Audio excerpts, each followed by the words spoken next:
नमस्ते दोस्तों, मैं हूँ Rimtan. Welcome back to my YouTube channel. दोस्तों, आज जिस मूवी को मैं एक्सप्लेन करने वाली हूँ वो एक तेलुगु हॉरर मूवी है जो हाल ही में रिलीज हुई है और ये मूवी है तंतिरम चैप्टर 1 टेल्स ऑफ शिवकाशी, जो इसका फर्स्ट पार्ट है। इस मूवी को IMDb पे रेटिंग 8.6 की मिली है। So without wasting any time, let's get into the horror coaster ride of this movie.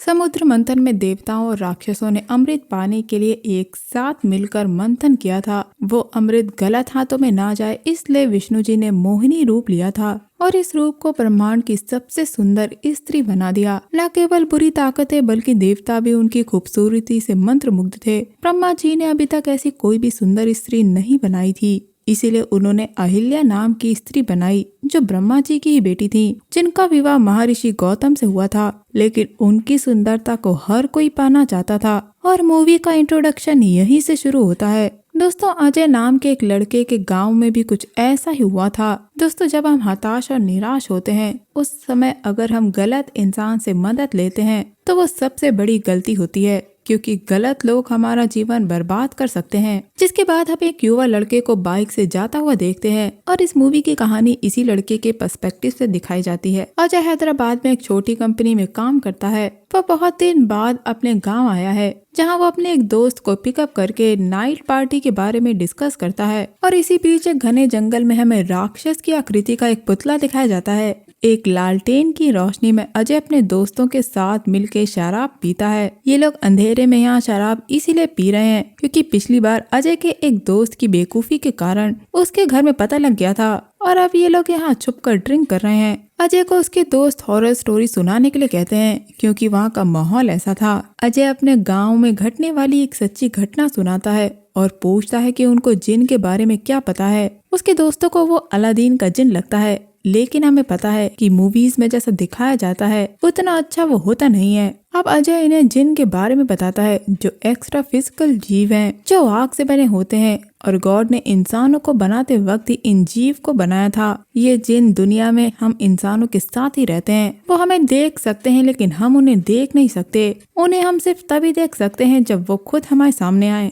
इनके पास अद्भुत शक्तियाँ होती हैं और ये इंसानों से 10 गुना ज्यादा ताकतवर होते हैं। जरूरत पड़ने पे ये इंसानों का या जानवरों का रूप ले सकते हैं। गॉड ने इन पर कई रिस्ट्रिक्शंस लगाए और उन रूल्स में से सबसे इम्पोर्टेंट ये था कि वो इंसानों से शारीरिक संबंध यानी कि फिजिकल रिलेशन नहीं रख सकते। अधिकांश जिन इन नियमों का पालन करते हैं, लेकिन कभी कभी कुछ जिन विद्रोह करते हैं और इंसान से फिजिकल रिलेशन रखने की इच्छा रखते हैं और यही जिन इंसानों के अकेलेपन को निशाना बनाते हैं। स्थान अलीकापुर शिवकाशी, साल 1975, जो तमिलनाडु के अंदर है, जहां हम आदि लक्ष्मी फायरवर्क नाम की एक पटाखों की फैक्ट्री को देखते हैं। यहाँ हमें फैक्ट्री का ओनर दिखाया जाता है जिसका नाम अधिबन है, जो एक अंधेरे कमरे में बैठा हुआ अपना काम कर रहा होता है। पटाखे की फैक्ट्री में एक्सीडेंट को अवॉइड करने के लिए अधिबन अपनी फैक्ट्री में कम से कम इलेक्ट्रिसिटी इस्तेमाल करता है। तब एक औरत अंदर आती है और उसे बताती है कि बालाचंद्रन इंतजार कर रहा है और अधिबन उससे मिलने बाहर जाता है।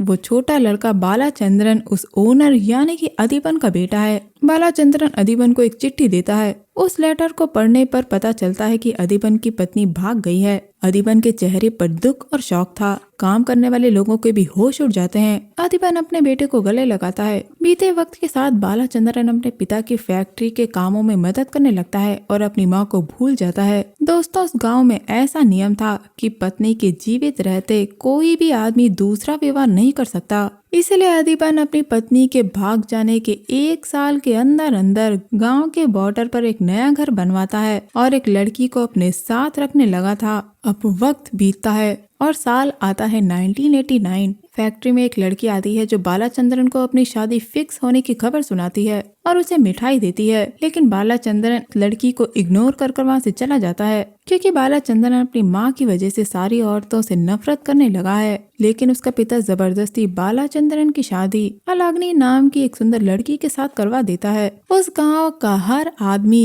अलाग्नि की सुंदरता की प्रशंसा करता है। बालाचंद्रन शादी के बाद अलाग्नि को ये बताता है कि उसने ये शादी अपने मन से नहीं बल्कि अपने पिता के दबाव में आकर करी है और शायद वो कभी इसे स्वीकार नहीं कर पाएगा। ये कहकर वो माफी मांगकर वहाँ से चला जाता है। अगली सुबह अलाग्नि बालाचंद्रन को उठाती है तो वो चिढ़ता है और उसे वहाँ से जाने के लिए कहता है। फैक्ट्री में हम देखते हैं कि जब दो लड़कियां बालाचंद्रन के रूम की सफाई कर बाहर आती हैं तो वहाँ के पैकेजेस अपने आप हिलते हैं, लेकिन वो लड़कियां उस पर ध्यान नहीं देती और वहीं हम डरावनी लंबी लंबी सांसों की आवाजें सुनते हैं। फैक्ट्री की सारी जिम्मेदारी बालाचंद्रन के पिता ने उस पे सौंप दी थी, इसलिए अब वो एकदम अकेला हो गया था। एक दिन हिसाब करते समय बाला सुनता है कि कोई 7860 बोलता है। जब हम बल्ब को फ्लिकर होता हुआ देखते हैं तभी एक डरावनी आवाज उसका नाम बुलाती है। बाला डर जाता है और अपने आप को संभालते हुए बोलता है कि ये सिर्फ उसका वहम है। बाला वहाँ से जाने लगता है तब वो आवाज उसे रोकती है क्योंकि वो बाला के बारे में सब कुछ जानता है और बताता है कि 5 साल पहले फैक्ट्री में हुई लगभग 10,000 रुपए की चोरी बालाचंद्रन ने ही की थी और वो 10,000 रुपए जुए में हार गया था, पर उसने चोरी का आरोप वहाँ के एक वर्कर पर लगाकर उसे काम से निकलवा दिया था और ये सच बालाचंद्रन का पिता भी नहीं जान सका। लेकिन बाला यहाँ जानना चाहता है कि आखिर वो आवाज है किसकी, लेकिन उस आवाज का मानना है कि ये जरूरी नहीं है कि वो कौन है, बल्कि ये ज्यादा जरूरी है कि बाला को उससे कितना फायदा हो सकता है। ये आवाज एक जिन की है जो उसके ही रूम में था। डर कर ये बात बाला अपने पिता को बताने जाता है, लेकिन वो कुछ भी सुनना नहीं चाहते थे और गुस्से से बोलते हैं कि अगर वो फैक्ट्री संभाल नहीं सकता तो उसके पिता खुद फैक्ट्री संभाल लेंगे। अब बालाचंद्रन देर रात घर आता है तो अपनी पत्नी से बात नहीं करता जो उसका ही इंतजार कर रही थी। अलाग्नि खाने के लिए पूछती है लेकिन वो मना कर देता है। उसके कानों में अभी भी जिन की आवाज गूंज रही थी। रात को सोते समय उसका ब्लैंकेट कोई अदृश्य चीज खींचती है जिससे वो उठ जाता है, लेकिन उसका ब्लैंकेट उसके पास ही तहाक कर रखा हुआ था जिसे वह ओढ़कर फिर से लेट जाता है और कुछ पल बाद डर से चिल्लाता है। अलाग्नि उसकी आवाज सुन के उठ जाती है और उसे पानी पिलाती है, जिसके बाद वो उसे संभालती है। अब ये दोनों एक दूसरे की तरफ प्यार से देखते हैं, जिसके बाद ये दोनों फिजिकल हो जाते हैं। बालाचंद्रन अपनी पत्नी को यहाँ बताता है कि उसके बचपन से ही ऐसे डरावने सपने आते थे, लेकिन तब उसकी माँ उसके पास होती थी जो उसे गले से लगा लिया करती थी। लेकिन एक रात जब वो डर कर उठा तो उसकी माँ उसके पास नहीं थी और उसका यही डर गुस्से में बदल गया। वो अपनी माँ की सजा अलाग्नि को देने के लिए उससे माफी मांगता है। अगली सुबह बालाचंद्रन अलाग्नि के साथ उसी लड़की के घर पर जाता है जिसकी मिठाई लेने से उसने मना कर दिया था। वो उसे एक साड़ी देता है और उससे माफी मांगता है। अलाग्नि के प्यार की वजह से बाला का सारा डर निकल जाता है और वो हिम्मत करके वापस फैक्ट्री जाता है। तब एक काम करने वाला बाला को बताता है कि उधारी को रोक देने की वजह से उनके पटाखे बिक नहीं रहे हैं, इससे पटाखे बर्बाद हो जाएंगे। बाला कहता है कि वो संभाल लेगा। अब अलाग्नि फैक्ट्री आती है और बाला को खाना परसती है। तब बल्ब फिर से फ्लिकर होता है और अलाग्नि डर के साथ उसी को देखती है और स्तब्ध रह जाती है। यहाँ हम जिन की लंबी सांसों की आवाज सुनते हैं और वो अलाग्नि का मंगलसूत्र देख लेता है। बाला को खाना खिलाने के बाद वो वहाँ से चली जाती है। बाला जब अलाग्नि को छोड़कर वापस आता है तो जिन बाला को एक ऑफर देता है कि वो उसके पिता के डाउट को विश्वास में बदल सकते हैं और वो बाला को उसके बिजनेस में इतना फायदा करवा सकता है जो उसके पिता ने अपने जीवन में इससे पहले कभी नहीं देखा होगा।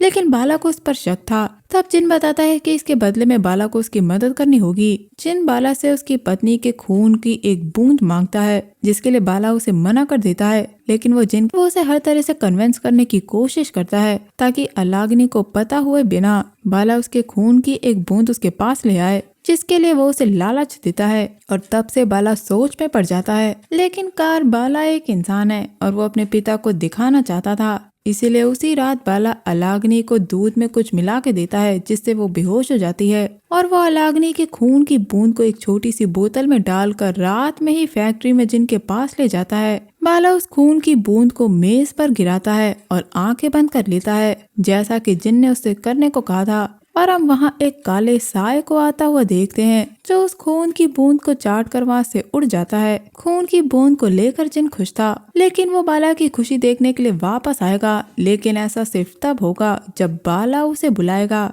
और जैसा कि जिन ने कहा था वो बिल्कुल वैसा ही करता है। बाला को बहुत फायदा होता है, जिसके बाद जमींदार से थोड़ा लोन लेकर बाला दूसरी फैक्ट्री भी खोल लेता है और अब उसके पिता को भी उस पे गर्व था। अगले सीन में हम बाला और उसकी पत्नी को एक मंदिर जाते हुए देखते हैं जब अलाग्नि कहती है कि वो और बाला एक जैसे ही हैं, क्योंकि अलाग्नि ने भी अपने माँ बाप को कभी नहीं देखा। उनकी मृत्यु हो गई थी जब अलाग्नि बहुत छोटी थी और वो भगवान से हमेशा यही मांगती थी कि उसके माँ बाप का प्यार भी उसे उसके जीवन साथी से मिले जो उसे बाला से मिलता है। और बाला भी यहाँ अलाग्नि से वादा करता है कि वो उसे उसके माँ बाप के हिस्से का भी प्यार देगा। लेकिन इतना सारा पैसा देखने के बाद बाला के मन में लालच आ जाता है। वो दोनों फैक्ट्री में प्रोडक्शन बढ़ाकर लालच के साथ फिर से जिन को बुलाता है, क्योंकि बाला गांव में इतनी इज्जत पा के बहुत खुश था और अब वो इस फायदे को दुगना करना चाहता था। इसीलिए वो जिन को बुलाता है और वो वापस आ गया था और बाला कहता है कि इस बार भी वो उसे खून की एक बूंद ला के देगा। लेकिन अब उस जिन को खून की एक बूंद नहीं चाहिए थी, उसे चाहिए थी बाला चंद्रन की पत्नी। ये सुनकर बाला चंद्रन उस जिन को वहाँ से जाने के लिए कहता है, लेकिन बाला सिर्फ उसे अपनी मर्जी से बुला सकता था, उसे वापस जाने को नहीं कह सकता। बाला उसे मना करके जा रहा होता है, तब वो जिन उसे रोकता है और कहता है कि वो उसे मना नहीं कर सकता, क्योंकि उसने अभी तक जो बाला को दिया है वो सभी को उल्टा भी कर सकता है, जिससे वापस बाला वहीं पहुंच जाएगा जहां वो पहले था। लेकिन बाला मना करके वहां से चला जाता है और हम देखते हैं कि वो जिन बाला के माइंड को मैनिपुलेट करना शुरू कर देता है ताकि बाला अपना फैसला बदल दे। और एक दिन बाला को न्यूज मिलती है कि गवर्नमेंट ने ज्यादा पोल्यूशन की वजह से पटाखों पर बैन लगा दिया है। और इस न्यूज को कंफर्म करने के लिए वो अपने एक एम्प्लॉय काशी को लेकर पंचायत के ऑफिस जाता है, जहाँ का स्टाफ उसे दिलासा देता है कि ये बैन सिर्फ टेम्परेरी है और कुछ दिनों बाद हट जाएगा। बाला इससे बहुत परेशान था और हम देखते हैं कि वहाँ बारिश शुरू हो जाती है और सुबह फैक्ट्री का एक वर्कर आकर जल्दी से बाला को नई फैक्ट्री में लेकर जाता है। फैक्ट्री के अंदर जाने पे पता चलता है कि बुरे कंस्ट्रक्शन की वजह से वहाँ पानी भर गया और पटाखे बर्बाद हो गए। एक तरफ तो पटाखों पे बैन और दूसरी तरफ पटाखे बर्बाद हो गए। सारी उम्मीदें खत्म होने के बाद वो वापस जिन के पास जाता है, लेकिन जिन यहाँ उसका हमदर्द बनने की कोशिश करता है। बाला अलाग्नि के अलावा कुछ भी दे सकता है, यहाँ तक कि वो अपनी जान देने को भी तैयार हो जाता है। अब सारे हथकंडे अपना लेने के बाद वो जिन बाला से एक बहुत बड़ा झूठ बोलता है कि अलाग्नि ने उसे बेवकूफ बनाकर शादी करी है और वो चाहे तो अपनी पत्नी से कैलाश के बारे में पूछे। घर जाकर बाला कैलाश के बारे में पूछता है तो अलाग्नि बताती है कि वो और कैलाश बचपन से ही साथ खेला करते थे और बड़े होने पर उन्हें प्यार हो गया। लेकिन कैलाश का अलाग्नि से शादी करने का कोई इरादा नहीं था, इसीलिए अलाग्नि उसे भूल गई और उसने बाला से शादी कर ली और कैलाश और अलाग्नि के बीच में कोई भी फिजिकल रिलेशन नहीं था। ये बात अलाग्नि पहले ना बताने के लिए बाला से माफी मांगती है, क्योंकि बहुत मुश्किलों के बाद उनका रिश्ता अच्छा जा रहा था। बाला उस जिन पे गुस्सा करता है कि जिन ने उससे झूठ बोला, जिस वजह से उसने अपनी पत्नी पर ही शक किया। तब जिन उसे एक विजन दिखाता है जहाँ कैलाश और अलाग्नि इंटीमेट हो रहे थे, जिसके बाद वो जिन पूछता है कि क्या तुम अब भी अपनी पत्नी को पवित्र मानते हो। ये देखकर बाला अपने गुस्से पे काबू नहीं कर पाता है और वो अपने पिता को मिलकर सारी बात बताता है और पूछता है कि आगे उसे क्या करना चाहिए। तब उसके पिता बाला से कहते हैं कि वो किसी और की गर्लफ्रेंड के साथ क्यों रहना चाहता है, उसके पास बहुत पैसा है, उसे अलाग्नि की तरह की 10 लड़कियां मिल जाएंगी, क्योंकि ऐसी स्त्री के साथ रहना बहुत शर्मनाक है। इसलिए उसका पिता अलाग्नि को जिन को देने के लिए कहता है। अब बाला अलाग्नि के पास जाता है और बोलता है कि फैक्ट्री की परेशानी की वजह से वो एक पंडित से मिला था, जिन्होंने बाला को ये बताया कि ये सारी मुसीबतें इसीलिए आ रही हैं क्योंकि उनकी शादी अच्छे समय में नहीं हुई थी और इसका हल सिर्फ यही है कि वो दोनों फिर से फैक्ट्री में सुबह 4 बजे शादी करें तो ये सारी परेशानियां दूर हो जाएंगी, जिसके लिए अलाग्नि मान जाती है। सुबह उठकर अलाग्नि दुल्हन की तरह तैयार होती है, क्योंकि ऐसा करने के लिए उस जिन ने बाला से कहा था। अब बाला अपने हाथों से अलाग्नि का मंगलसूत्र उतारता है, जिसके बाद ये दोनों फैक्ट्री पहुंचते हैं। बाला अलाग्नि को अंदर ले जाता है और उसे एक जगह खड़े रहने के लिए कहता है और अलाग्नि को एक जगह खड़ा कर पंडित को बुलाने के लिए चला जाता है। अलाग्नि के पीछे हम वापस उसी जिन को देखते हैं। तभी बल्ब फ्लिकर होने लगता है और अब जिन की आवाज अलाग्नि को सुनाई देती है। अलाग्नि को लगता है कि बालाचंद्रन उससे कुछ मजाक कर रहा है। तभी उसके सामने बालाचंद्रन आता है। तब अलाग्नि बाला से उस डरावनी आवाज के बारे में पूछती है। वो बाला के पास जाने की कोशिश करती है, लेकिन वहाँ आग का घेरा बन जाता है। तब बाला गुस्से से कहता है कि अलाग्नि ने उसे झूठ बोला और उससे सच छुपाया। वो अलाग्नि पर कैलाश के साथ इंटीमेट होने का आरोप लगाता है, लेकिन अलाग्नि ने सब कुछ बाला को पहले ही बता दिया था और वो बाला से कहती है कि क्या उसने ब्लड स्टेन नहीं देखा था। तब बाला को समझ में आता है कि दरअसल कोई और नहीं बल्कि बाला ही अलाग्नि के साथ इंटीमेट हुआ था। लेकिन जिन ने बाला को ये विजन ऐसे दिखाया कि अलाग्नि के साथ बाला नहीं बल्कि कैलाश हो। यहाँ हमें पता चलता है कि अलाग्नि प्रेग्नेंट है। तभी हम अलाग्नि के पीछे उस जिन को खड़ा हुआ देखते हैं, जो अलाग्नि को अपने अंदर समा लेता है और उसे वहाँ से ले जाता है। यहाँ बाला अपना सच्चा प्यार खो देता है और वो एकदम टूट जाता है। रोते हुए वो अपने पिता के घर लौटता है और अपने पिता का मुंह तकिए से दबाकर उसे जान से मार देता है, जिसके बाद वो अपनी माँ से माफी मांगता है। अब आप सोच रहे होंगे कि बाला अपनी माँ से माफी क्यों मांग रहा है, ये भी मैं आपको एंड में बताऊंगी। बाला अपना जीवन अकेले बिताने लगा, लेकिन कुछ समय बाद वो अपने ऑफिस में खुद को फांसी लगाकर आत्महत्या कर लेता है। ये सारी कहानी सुनने के बाद अजय के दोस्त पूछते हैं कि कहानी में कोई सच्चाई है और आखिर वो फैक्ट्री कहाँ पर है। तो अजय बोलता है कि जिस फैक्ट्री में बैठकर वो शराब पी रहे हैं ये वही फैक्ट्री है। ये सुनकर उसके दोस्त हैरान रह जाते हैं और उनमें से एक दोस्त जाने की कोशिश करता है। तभी लालटेन बुझ जाता है और हम देखते हैं कि वहाँ का बल्ब फ्लिकर होने लगता है। जो दोस्त वहाँ से जा रहा था उसे अपने पीछे कोई खड़ा हुआ महसूस होता है। और यहाँ आता है एक ट्विस्ट, जब वहाँ हम अलाग्नि को डरावने रूप में देखते हैं। और बस ये मूवी यहीं एंड हो जाती है। दोस्तों, अब वो सवाल जो मैंने आपको बताने के लिए कहा था कि बाला अपनी माँ से माफी क्यों मांग रहा था, दरअसल जब बाला अपने पिता के घर गया था उसे सारी बात बताने, वहाँ बाला को अपने पिता की असलियत पता लगी थी कि बाला जब छोटा था तो उसके पिता भी उसकी जगह पे ही खड़ा था और उस जिन ने बाला के पिता को भी पैसों का लालच दिया था और उसके बदले में उसकी पत्नी मांगी थी और बाला के पिता ने अपनी पत्नी को दे दिया था। और इसीलिए बाला के पिता ने गांव में झूठी खबर फैलवा दी कि बाला की माँ भाग गई हैं। ये सारा नाटक उसके पिता का ही प्लान था ताकि गांव में कोई उसकी असलियत ना जान पाए। और अपनी माँ को इतने सालों तक गलत समझने के लिए बाला उनसे माफी मांग रहा था। और एंड आते आते हमने ये देखा कि अब उस फैक्ट्री को अलाग्नि हॉन्ट करती है, उसकी आत्मा वहीं भटक रही है। दोस्तों, हर व्यक्ति की राय अपनी अलग हो सकती है। जैसा कि आप जानते हैं कि जिन इस्लाम में बताए गए एक बीइंग्स हैं जिन्हें आग से बनाया गया है। दोस्तों, इस मूवी से हमें 2 सीख मिलती हैं। पहली ये कि सुंदरता वरदान के साथ अभिशाप भी बन जाती है, जैसा कि अलाग्नि के साथ हुआ। उसकी सुंदरता, चाहे वो मन की सुंदरता हो या बाहरी सुंदरता, वो बालाचंद्रन की लालच का शिकार बन गई। और दूसरी सीख ये कि हमें लालच में कभी भी नहीं पड़ना चाहिए, क्योंकि लालच में आकर हम सही और गलत की पहचान खो देते हैं और अक्सर गलत रास्तों पे चले जाते हैं। हमारे माता पिता हमारे वेल विशर, गाइड, फ्रेंड सब कुछ होते हैं, लेकिन पिता अगर बाला के पिता के जैसा हो तो एक बच्चे की जिंदगी नर्क बन जाने से कोई नहीं रोक सकता। हालांकि इस मूवी में कई जवाब हमें अभी तक नहीं मिले हैं। पहला, उस फैक्ट्री में वो जिन आया कैसे। दूसरा, अजय को बाला की कहानी के बारे में कैसे पता है और उसका इस कहानी से क्या लेना देना है। तीसरा, अजय अपने दोस्तों को इस फैक्ट्री में क्यों लेकर आया। चौथा, ये आदि लक्ष्मी कौन है जिसके नाम पे ये फैक्ट्री रखी गई है। और सबसे जरूरी कि जिन उस फैक्ट्री में कैसे पहुंच गया।